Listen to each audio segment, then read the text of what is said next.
Jangan lupa subscribe channel YouTube TVRI Bengkulu, like, komen, dan nyalakan notifikasinya.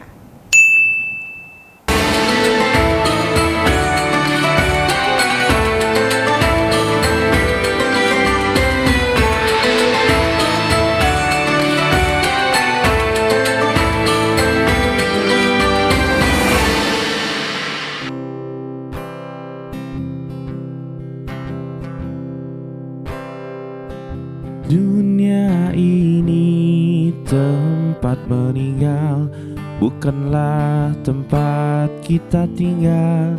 Kita semua kembali padanya. Sedih sementara, bahagia sementara, sakit sementara, sehat sementara, miskin sementara, kaya pun sementara, dunia sementara, akhirat selama-lamanya.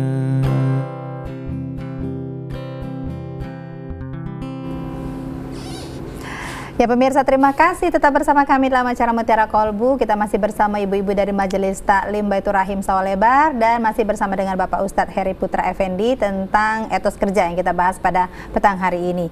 Pak Ustadz, materi yang kedua ya, baru nanti kita ke pertanyaan lagi. Silakan Pak Ustadz. Baik para pemirsa TVRI yang berbahagia, ibu-ibu, ya masih semangat Bu? Masih. Atau udah lapar nih? Baik para pemirsa yang dimuliakan Allah. Jadi yang pertama, ya bagaimana prinsip orang yang bekerja ya dalam etos kerja Islam adalah yang pertama adalah apa tadi?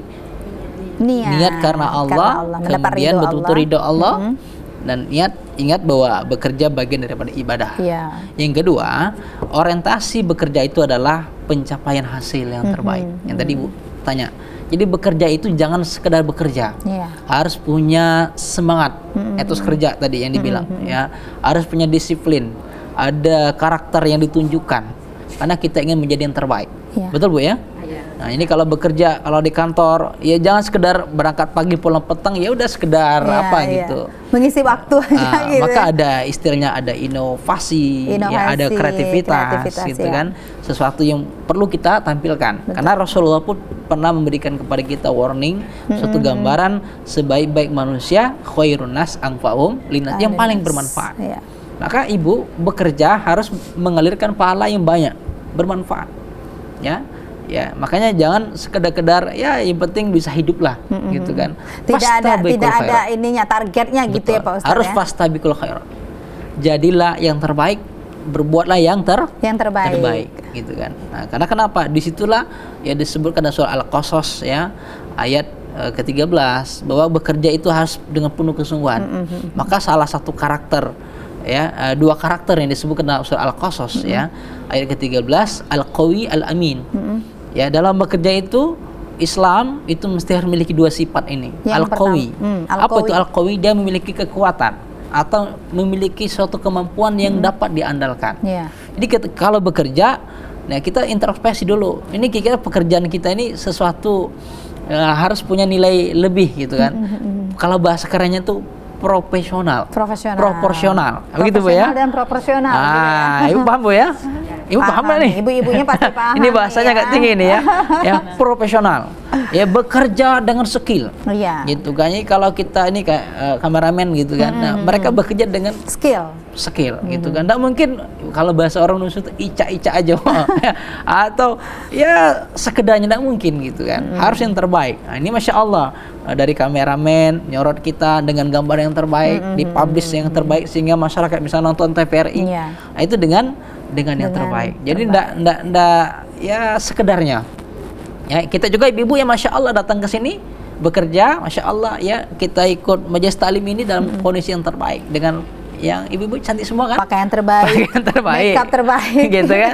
Nah, begitu Ibu, harus totalitas lah bahasanya. Itu. Jadi pertama Al-Qawi, ya punya kemampuan, punya kekuatan, sesuatu yang diandalkan. Nah, yang kedua ya, sifat orang yang bekerja itu dalam Al-Quran adalah Al-Amin. Nah, ini agak susah nih. Orang yang dapat dipercaya. amanah gitu kan. Ada orang yang mohon maaf dia pekerjaannya ya biasa gitu kan, tapi orangnya amanah. Ada pula orang yang cerdas, pintar, tapi saking pintarnya buat masalah.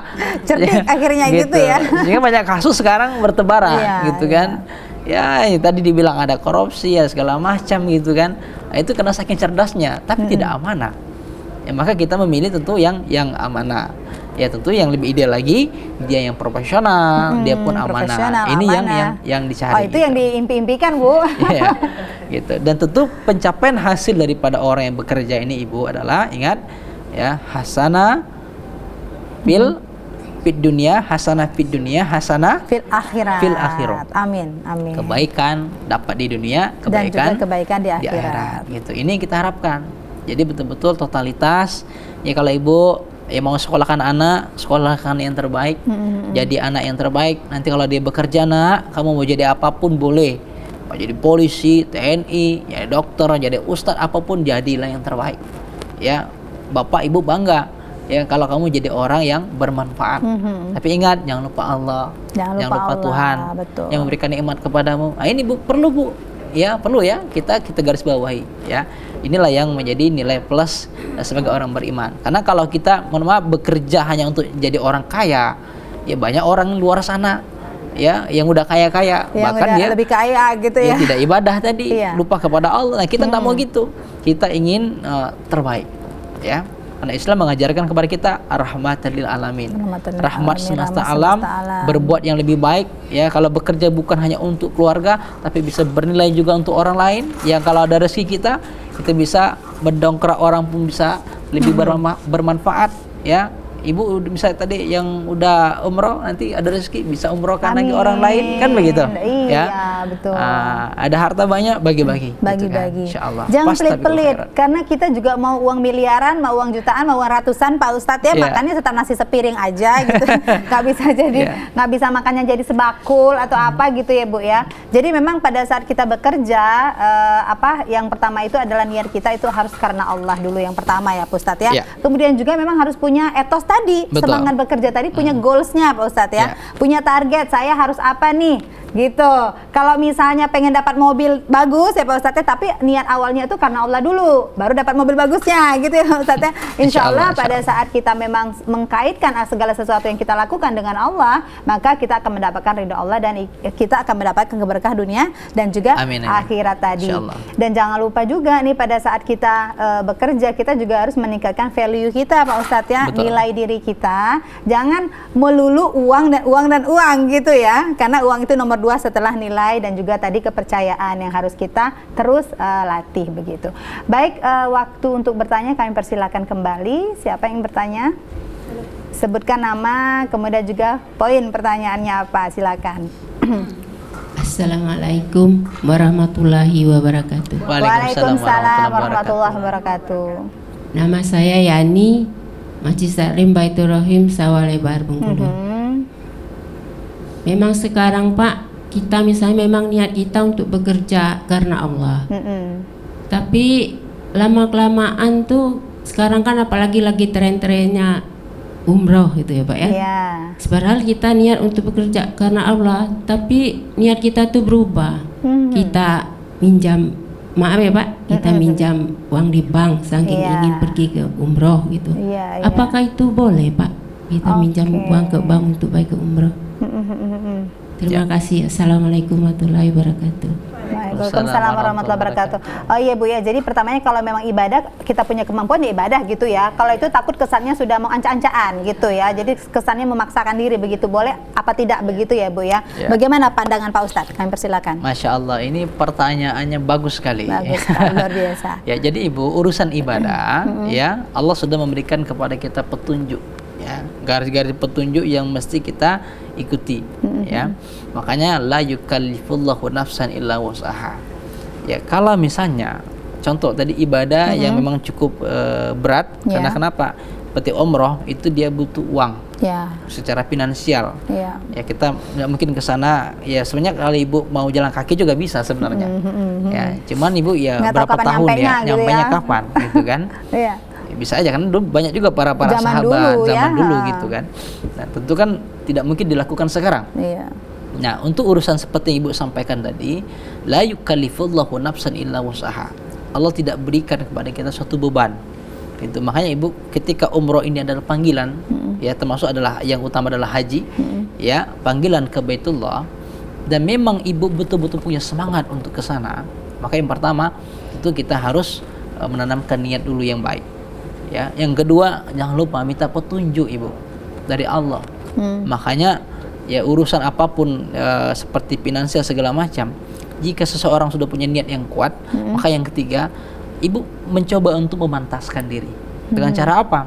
Berupaya berikhtiar sebaik mungkin. Nah, tapi dalam kode etik tadi, ya contoh, boleh nggak saya berangkat umroh dengan berhutang? Nah, teknik berhutang ini kan macam-macam. Pinjam ke tetangga, kita termasuk mungkin di situ termasuk adalah ke bank. Nah, kalau Ibu mengukur nih, misalnya dengan teknik ke bank ini, kira-kira Ibu harus cari dulu mungkin banknya bagaimana. Hitungannya harus jelas, Bu. Makanya ada syariahnya hitungannya. Tapi kalau udah kode etik udah sampai tadi keluar, memaksakan diri, sampai nanti ujung-ujung Ibu pulang umroh pun nanti jadi bermasalah lagi, dengan suami ribut, anak-anak juga, karena setiap bulan harus store segala macam, menjadi beban, la yukallifullah. Maka jangan lakukan itu. Karena ingat Allah tidak berikan beban itu.